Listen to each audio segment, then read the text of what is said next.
isang anak, natutunan kong pahalagahan ang bawat aral na ibinigay sa akin ng aking pamilya. Bilang isang mamamayan, natutunan kong unawain at tumulong sa aking komunidad. At bilang isang estudyante, natutunan kong ipahayag ang aking boses, makipagdiskurso at maging aktibo bahagi ng lipunan.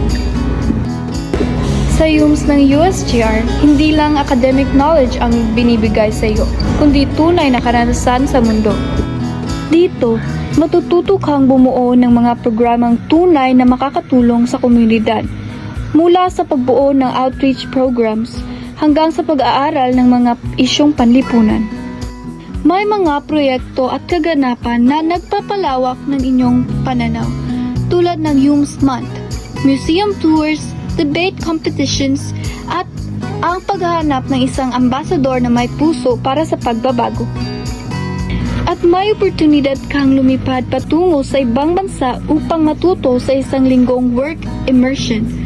Isang bihirang pagkakataon na inaalok sa mga UMS students dito sa USJR.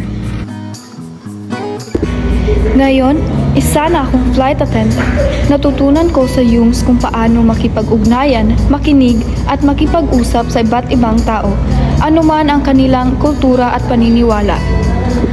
Ako ay magiging flight attendant at pwede ka rin maging psychologist, lawyer, politician at marami pang iba. Sa UMS ng USJR, hindi lang kaalaman ang matutunan mo, kundi ang kakahayang lumipad at abutin ang iyong pangarap.